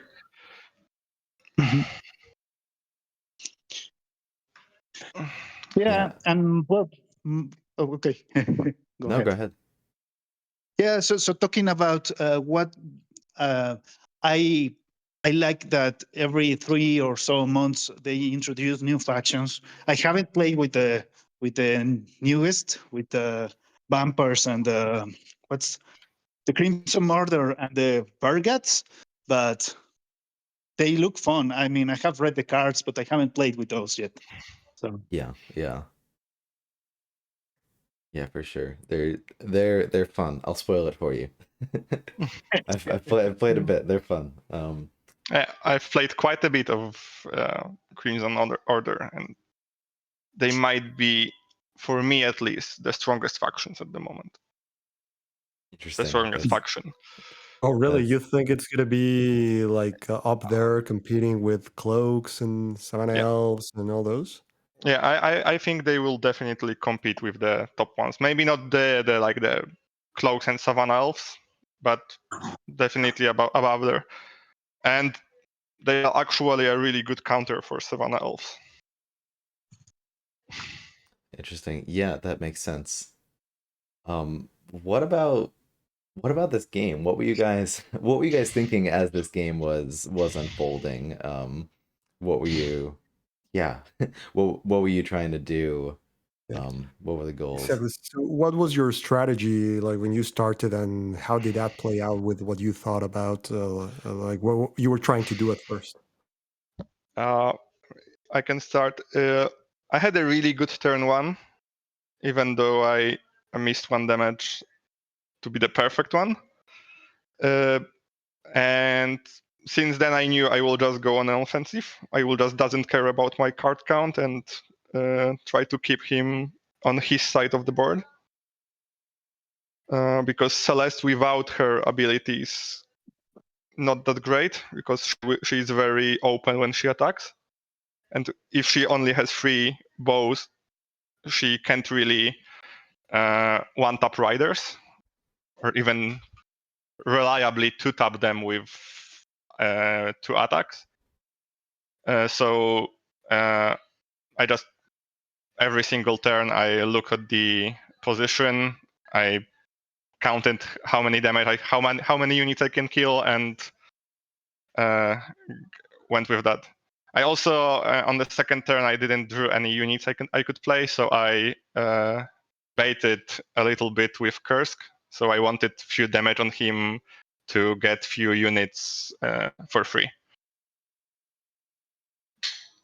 And that basically how the game ended. And then I just was looking to how to keep him blocked and trade units, because Sand Goblin units have better stats on average. So it's, if he can't use Horizon, I will just win in the end. Yeah, I So think you that was followed like an optimal strategy for this matchup. Especially, well, you had the opportunity of going first, and then after that turn, like you never really slowed down on the pressure, like to even give him a chance to really get out of that. Especially, well, those couple whiffs that he got, like the 1-3 melee and all that. I think at that point, kind of like the tide completely turned in your favor. Yeah, exactly. The I think it was turn 5. If I'm looking correctly. Yeah, on turn 4, I lost every single unit. I didn't have any single units because I didn't play anything, and he blocked me theoretically on turn 5, and after that, they the whiff on Scavenger basically locked the game, because I was even though I used Mortal 3 turns in a row, I was equal on cards. So, and my Scavenger surviving made sure that I will just clear the board that turn. And after that, it was just block the gates, ping, block the gates, ping.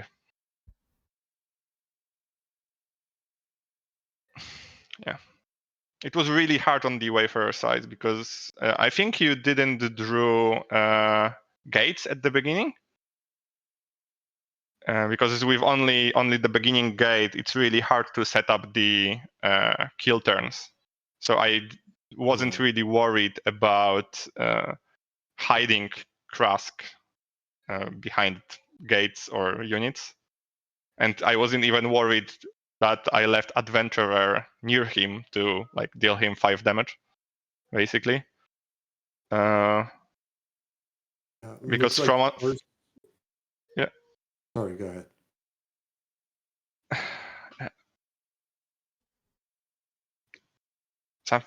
Something happened, or? No. Well, I was just gonna say, yeah, it looks like the first gate about what you were mentioning came until turn. What's this? Like turn 8? Yeah, turn 8. He placed the first gate. Yeah, for Wayfarers, that makes it really hard, especially when they are already on your side at that point in the game. Yeah. There was a moment where I attacked your summoner with my unit that has embark. I think you didn't attack it right away, or when you get close with Adventurer, I left her for 1 turn without attacking her. Yes, and you didn't allow me to protect my embarker. I think I did a big mistake there, because I had coordinate in the hand, and I forgot the coordinate had the +1 movement. With that +1 movement, I would be able to protect a little bit my unit. And I think that was a very big mistake. Since the start, you have a big advantage, but once my unit was destroyed, I had nothing. I had no way to attack your summoner. So yes, I think I did a big mistake there. Probably, even if I had done something different, probably you would have won, because you had a big advantage since the start. But yeah, my final card was the champion. This champion, the what's the name of this Boldo? champion? The one that has 3 attack and has that crazy movement, diagonal movement. Boldo. Yeah, I had it in the hand, and I said, I tried to do something, but no. Yeah. So Ben, can you go back to the turn where the 2 adventurers were played? I think it was one of those. The next turn 7 or 6. It was turn 6. Yeah. On turn 6, you. Ooh. Oh, look at that. Okay, so turn 6, you had. Let's go at the start of turn 6. Okay, you didn't have coordinate yet on this one. Yeah. So until the next one. Yeah, I thought like if you had coordinate here, you could have gone like really hard on yeah, with coordinate, I would get 6 damage on Krusk. But I think the final out. But then my Scavenger would be fine, so the game will be basically the same. Yeah, and there the Scavenger was like must target unit, unless you had like lethal or something. Yeah, the only thing I would, because I think you did incorrectly on turn 6, is the fact that you, if you would play coordinate, the Adventurer would have 4 dice on Scavenger. And that would change a lot, because then he would be like 99% dead. Yeah. So Memo, in the last turns, like we were thinking like, well, looks like there's no way out of this, but Wayfarers sometimes like out of nothing they can find a way to get the kill. Immediately after we said there's no way, we noticed like there seemed to be a play that gave you like a slight shot, like you needed a 5 out of 5 on Kursk for the win. Not sure if you considered it at that point or You mean it wasn't that on turn 18? turn, yes. So turn 18, right there, after the gate was destroyed, there was 5/5 shot that you could have done by sending like a Right. unit on the left on the other side, trading the waypoint with Celeste, doing the slip by to get out, and then moving her to shoot 5 Oh out yeah. of 5. Oh yeah. Not sure. I've considered it on the fact that if I miss the killing on the waypoint, that he would have 5 on the 5 bow with perfect hand. But on the other hand, I've kinda at this point, if he kept sleep by, it would be a mistake because he was at the point that the sleep by would give him nothing, and he were discarding cards to gain mana to play units. So I went for the risk that he discarded it. Got it. It was quite a risk in there from the perspective of I was usually slip by. I always try to keep one at the end. I mean, unless it's really clogging your hand in a particular situation. But they could also draw it at the end, and I had it. I had it at the end. One slip by, but I didn't see that option. I need to recheck the game. I didn't see that 5 on 5 because I was for that. On turn 18, basically the turn 18, you could just swap Celeste with waypoint, slip by, and move, and you have 5 die on. Yeah. On Krusk. And I have 6 mana. Unless you didn't have 2 units to play with it, because you also had to have 2 units to move on my side. Yeah, so at least one unit gave him the 5/5, but if he had 2 and one of them was a Voyager, he had like a 6. No. Because he didn't have a single unit, and Rogue was impossible for Rogue to be on the other side. Could summon a unit on that gate though, on the gate all the way on the other side, and push. Yeah, but there. So he needed 2 units, and at least one of them needs to be the archer to have 5 dice. But Celeste still counts as a unit. Celeste counts herself. Yeah, so he could have 6 die with perfect hand.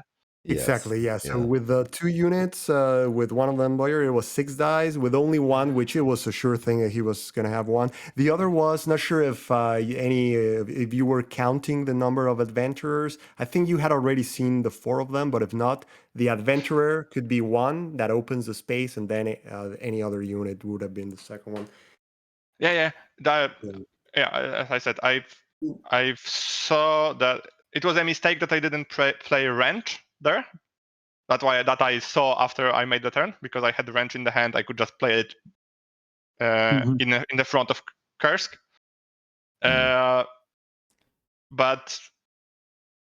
yeah, it was like 2 turns because I attacked the gate this turn, so the turn before. So I actually wanted to kill it.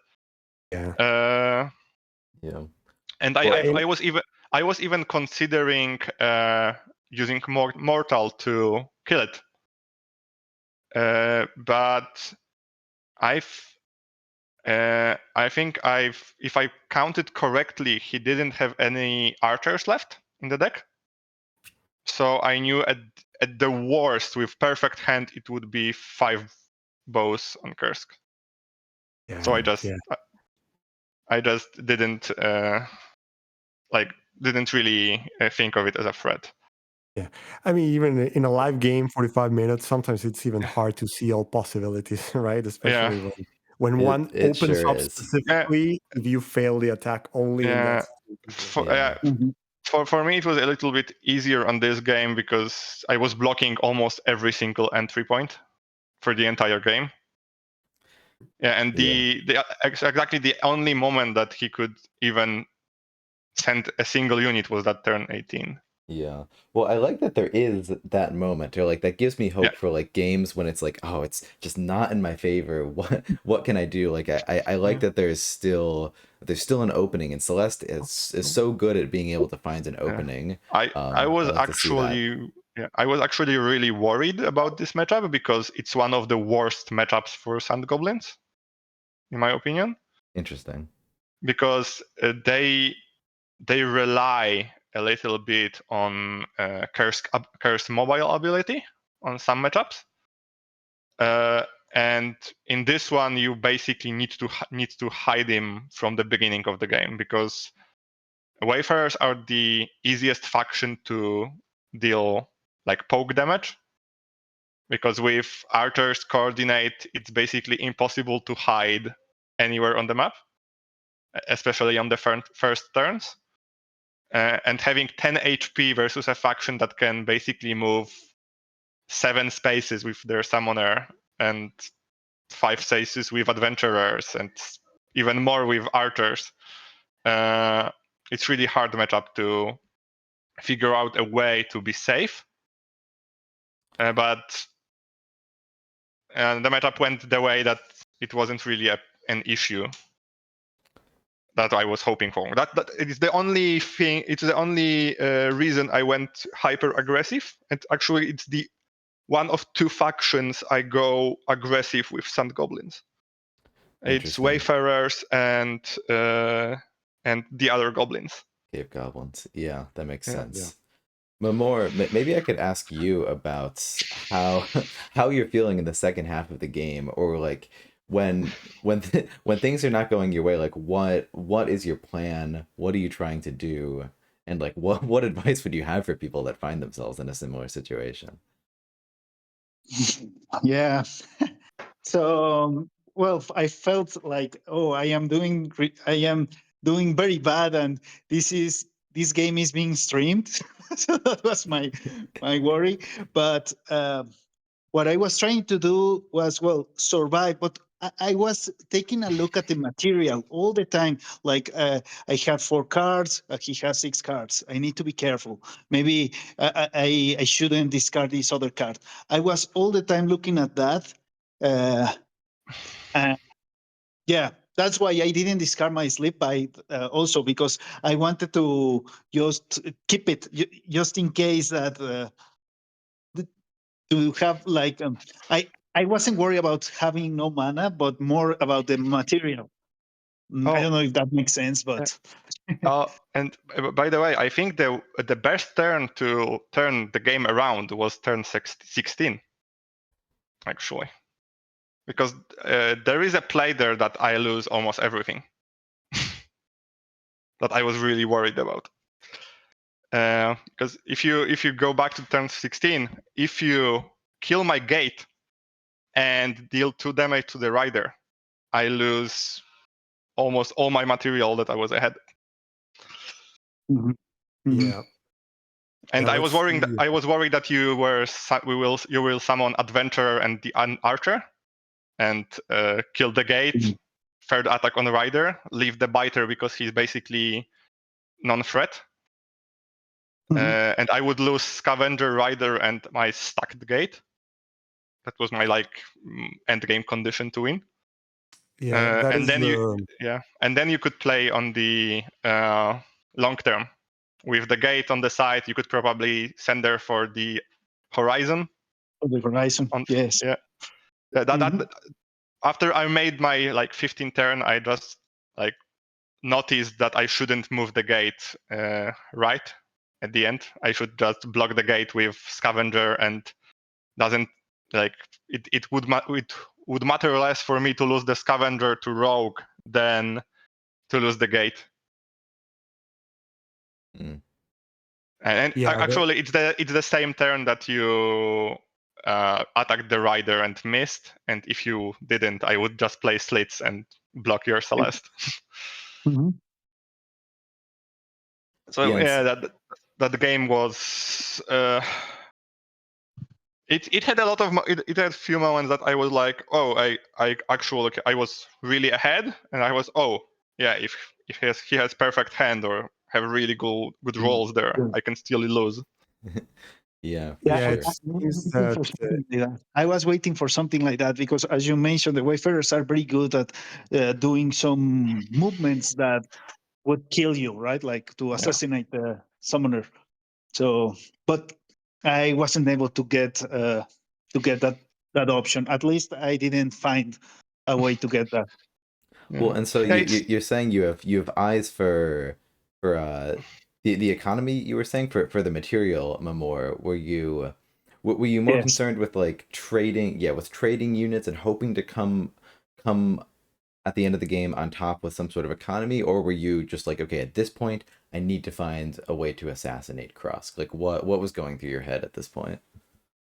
Yeah, I was more focusing on assassinate. No, not assassinate the summoner. No. But material to kill all the units that I was able. But I was always looking at the possibility of assassinate the Yeah. summoner because I was having a huge disadvantage. I noticed that I took a lot of time thinking. But I wasn't able to find like a good option to go and kill the summoner. And yeah, I think it was yeah, I lost the game since the start. Yeah, Yeah, but there on this was. turn, it is Mhm. true that this was the turn in which things could have turned around. We thought at that point that you didn't had 2 units to try to go after the gate. But it looks like if you went with the rogue and adventurer after the gate, you had like an 81% of getting it. Then you could have moved the adventurer so it doesn't get hit, and then take his scavenger. And if the dancer was able to finish off the rider, I think at that point you would have been in a decent spot. yeah, Was turn 16 you mentioned? turn Yeah, 16. I need to check 16. the game. I'm in the cell phone, so not able Oh, to check that. Yeah. But yes, I need to check that one Yeah. just to make sure that I yeah. At this point, if I'm seeing correctly, I had scavenger and wrench on the hand, so I would probably try to kill both the new units with scavengers and just play the long game. But it would be much easier to assassinate Kursk that way, playing the long game.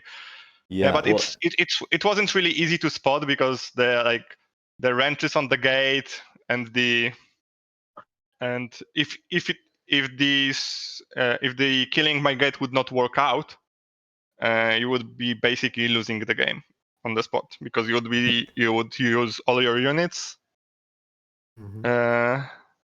Yeah, but you yeah, see. and that's just part of the thing about playing these games live too, is you can't do the same thing you can do in League with just like take a turn, take a walk around the block, Yeah. take another walk around the block, think about it.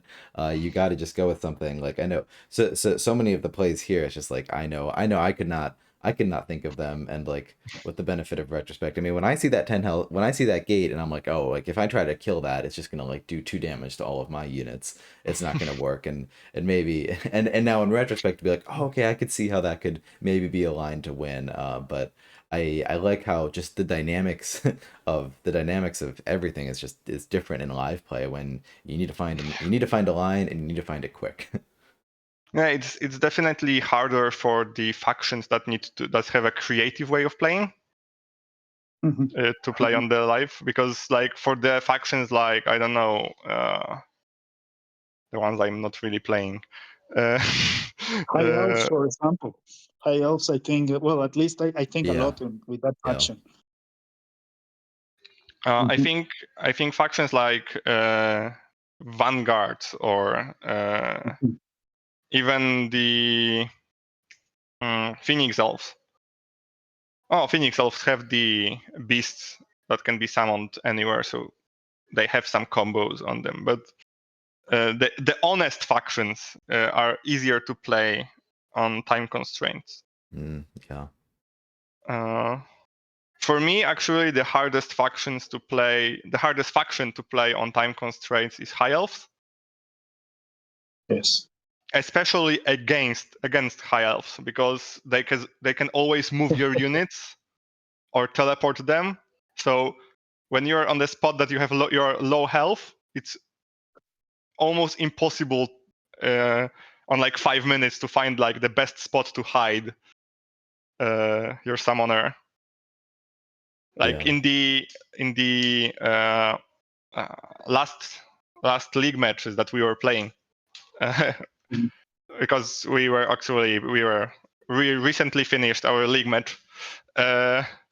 Like even at the end of the game, I missed the opportunity that he could kill me with high elf. Yeah, That it's easy. that almost costed me the game. Yeah. That was basically won at that point, and I was really mad at myself that I didn't consider it. Yeah, I know that feeling. Do you two have you two played? I'm curious how you've played most of your games. Has it been online the whole time? Have you been able to get in-person games in ever? I think it's about all of them. Like 35% are online. Or maybe now it's a little bit more because it's really easy to get games online. So, but I play a lot. I was playing a lot live because we had a dedicated group of friends that was coming every single week to play. Yeah. And now I mostly play 3-day games online. But we are managing to do meetups in Poland with people from different cities once in a while. Yeah. To Yeah, just catch up, play a few games, play a tournament. Yeah, that seems awesome. What about you, Memor? Yeah. So when I learned the game, I was playing physical with my wife, but we were just starting, right? So I didn't know. I was very bad at it. Then after that, I think all my games have been online with a 3-day time. So this is my first game, 45 minutes. Yeah. So Yeah, yeah. So yeah, it's different. It's very, very different. I take my time, and in here, I was very worried. Should I take more time or not? At the end, you notice that starting, I don't know, in the middle of the game, I started to take much more time than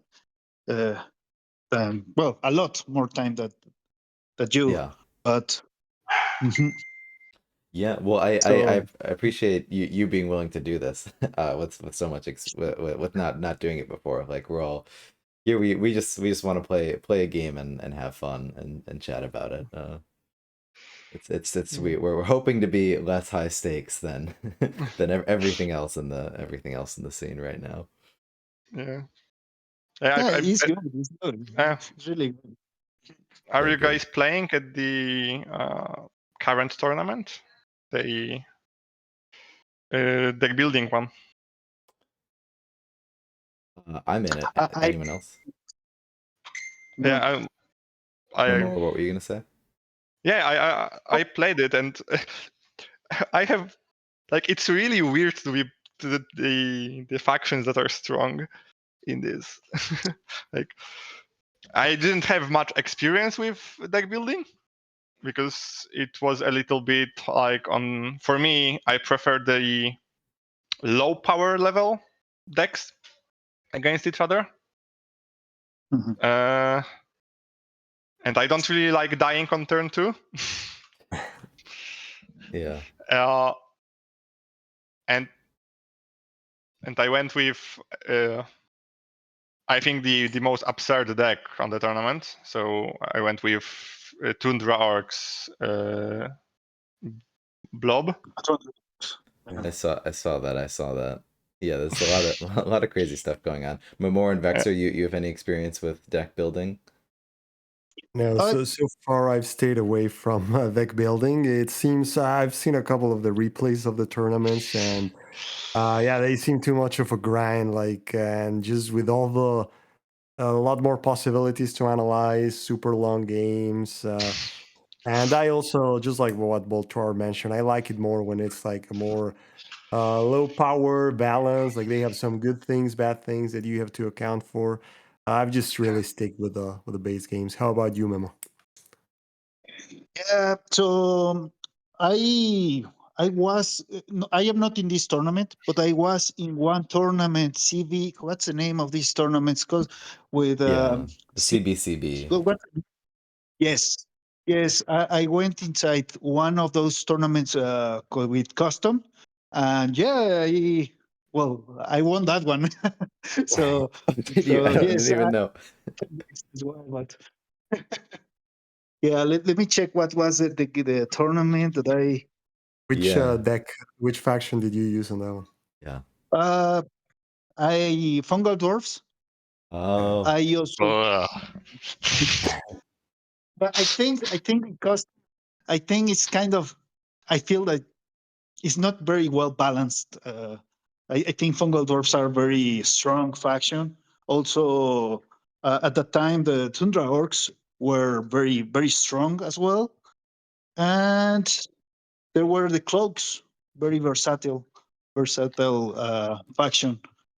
So yes, but I know that fungal dwarfs, especially in custom, is you like maybe 50% of the games you are able to summon the monstrosity.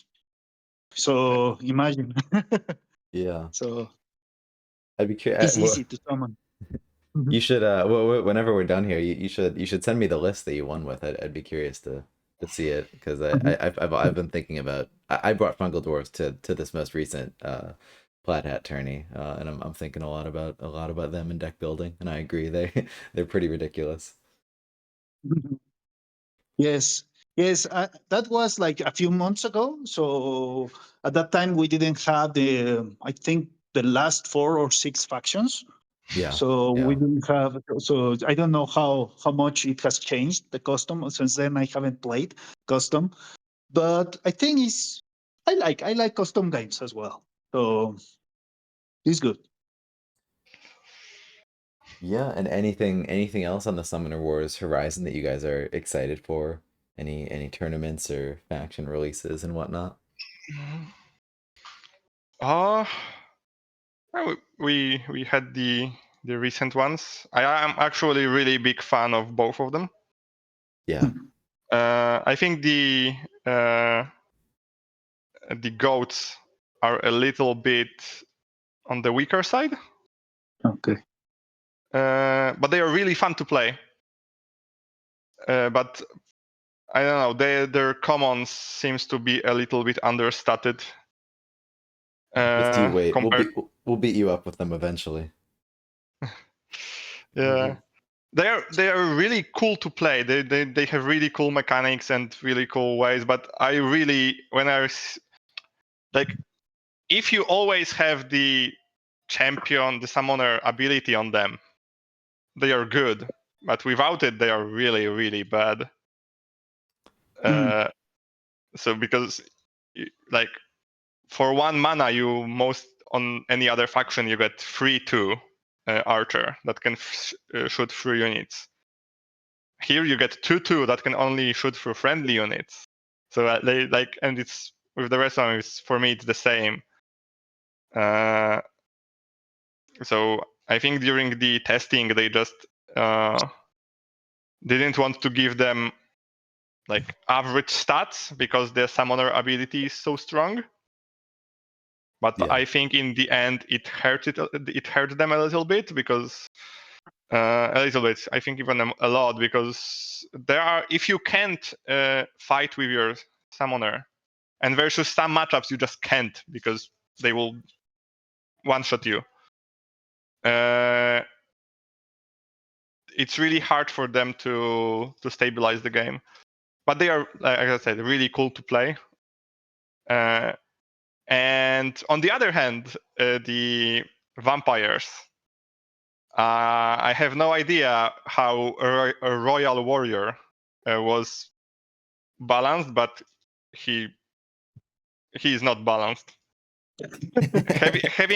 having a 5 sword common that have 5 health is not really easy to play against.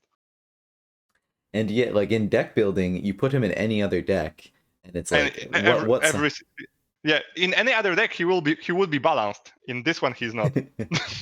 Yeah, we'll have to see how balance Yeah, shakes out when people figure things out. yeah, yeah. More, what are you? Anything you're excited for on the Summoner Wars Horizon? Well, I am exciting to now. I go to Division Two, go back to Division Two. So I Woohoo! am excited to. I am excited to play with. I imagine that the future games in the division will include these two new factions. So I am excited to play with those. Yeah. And yeah, I'm waiting for new announcements on the new factions. I haven't checked if there is any spoiler, but Yeah. yeah. Yeah. Mhm. Is there I any think. spoiler for the new Oh, faction, or we don't know which ones come, uh, which ones are to come? I've seen somewhere that we are getting merfolk or something like that. The fish people, Oh, the Merfolk. Okay. but I didn't see any spoilers yet. I think And I but think I was also not looking for them. So Yeah, that's a wave down. The next wave is the Forged and the Deepwood Groaks. So the Forged, like the inventor who just builds a lot of structures, and then the Groaks who like are frogs that Mm. brew potions. So that's what's next on the Oh, horizon. oh, They oh, teased that in for, the Plaid Hat podcast. I think you oh, can listen to that. Mhm. Um, yeah, yeah. Yeah, if they are creating because on Summoners 1 there was the second faction for cave dwarfs that had buildings. It was one of my favorite factions to play. They are a little bit similar to Sand Goblins, but because they also have upgrades for units, but they are played much differently because with dwarves you were playing really defensively from the beginning because your units couldn't move. So yeah, I was hoping for a faction like that. Uh, yeah. yeah, and for the future, I'm also looking for, because I think if I understand the matchups correctly, I'm still in Division 1. Uh, Uh, yeah, I think you should be. Yeah, I think because so. even though I have the same stats as Punk Beam, I have a win against the champion, and he doesn't. So, so I think Yes. it would be without the match between us. Well, if I win one of my two matches, you would stay for sure. So I'll be retiring out of the league after the season. So it would just be you and Punk Beam at the top for the ones that stay. Uh, Are you But, retiring for one season? yeah, and actually, I might just retire permanently. But yeah, oh, so if I win at least one, yeah, you would stay in Division One. oh, If I lose both of them, you might have to play a tiebreaker for maybe the title or the second place, I believe. if you lose both of them, I think we would all play a tiebreaker.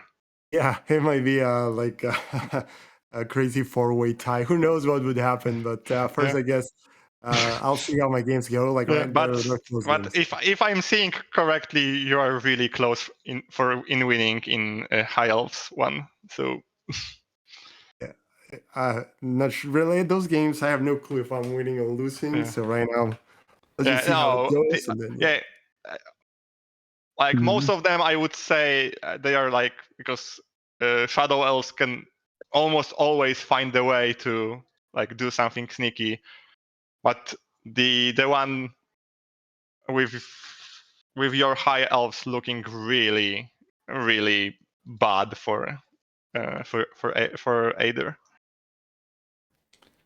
On the Yeah, other hand, on the one that you are playing with Shadow Elves, when my summoner is at 2 HP, I'm considered the game lost versus Shadow Elves because They have a ton it's of ways. Yeah. they are so amazingly hard to predict how you need to play. They have so many angles to like teleport, move, teleport, yeah, yeah, shoot between units. Mhm. yeah.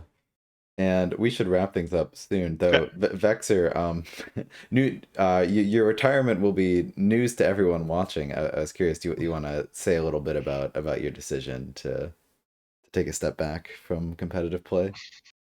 Yeah, I guess it's worthwhile mentioning about it.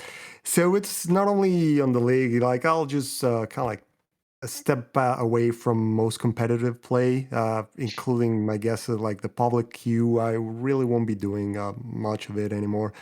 Really, the main reason is the asynchronous nature of the game. I mean, it has its advantages, like you can play with people all over the world, but it also has some disadvantages with how distracting it is, right? With your like day to day, I really don't have the self control to only play at certain hours of the day, so I'm always checking my cell phone to see if I have a turn or like interrupting what I'm doing to play the turn. So that's why I thought, like, you know what, I'll just play casually. So you'll see me sometimes probably in the matchmaking, seeing if anyone is up for a live game, just to be able. I like to be able to sit down, start the game, and then just like spend like an hour, wrap up the game, and that's it, right? So I'll probably just limit myself to that, and maybe every now and then the PhD tournaments. I guess I'll play a few. Like those are not that often, so I think that's the main reason, really. I mean, the league has been great and all that, but the overall effect that it has on my day to day, it's been a bit detrimental. So I'll just step away a bit on that and just try to like play for fun casually. Yeah, that's Yeah. very understandable. Just Yeah. it can definitely take a lot of time with all the async games. I think we're all hoping that and Plaidhead has said whenever the new release of Summoner Wars comes out, like in the on the iPhone app and on Steam, that there's gonna be a live format, so you can just come home after work and just queue one game, play that game, and be done. That'd be great for me too. I think we're all. Yeah. I mean, I basically had to like force myself to play. I always check the games when I wake up, and then after I finish my work, and when I'm in front of the computer, I'm just doing the turns yeah. like as they go. But I just had to say, okay, I am not checking Summoner Wars in the middle of the game, in the middle of the day at all. I have 3 days. I will definitely finish the game on time. Yeah, exactly. But but, but but I fully understand that it's because I really like the game. I would like to play more. So, and I also I never play more than 4 active games because I could. It's hard for me to remember the games if I have more. Yeah. what was going on exactly? Yeah. Yeah, and that is also my hope, Ben, that they'll eventually have a queue for the 45-minute timer or something like that. And yeah, at that point, I'll probably be like, you'll be seeing me more in the public queue once they Yeah. enable that, which hopefully it's in the next year or so. Yeah. If for you sure. if you ever want to just have a game and I'm online, just hit me up. I'm Okay, always awesome. I'm Yeah, always I'll do. like it's always good training to play with good players. So Yeah, for sure. Awesome. Me as Yeah. well. I want you all to myself now. yeah, sure. Yeah. Yeah. We are all on Discord, so Yes. I already have one group when we train, so I don't mind another one. Yeah, cool. For sure. Yeah. Well, we should. Yeah, go ahead. More. Oh, what you mentioned that you only play like 4 games at a time. I was in some of those tournaments that you had, like the custom tournament, the normal tournament, the Blade Hat tournament, and the league, and it was not good, not good. That's why I only play the league. That's the only thing that I play. I don't play outside the league. Uh, but if it's a live game, I think I don't have any problems. It's good for me to learn to play faster games. But yeah, more than 2 games at the same time is it. I mean, it starts affecting your day-to-day activities. I agree with that. Mhm. Definitely. For Okay. sure. Thank guys for having me. Yeah, absolutely. Yeah, we should wrap things up. Any last comments or questions before we head off? No, No, I if think I'm good. if you if you want if you want having me in another game, I am available. The same times, Saturday, Sundays at this time. So Absolutely. Yeah. Yeah, we're trying to get as many different people on as possible, but we'll definitely be cycling through at some point. We'll have to play some more. Same. If you ever want for me to play again, I'm always up for it. Awesome. Great. Well, thank you guys so much for coming on. That was a ton of fun. Yeah, no problem. Thanks a lot. Thank you, guys. Hey, All bye right. bye. Bye. Bye. bye. See you later.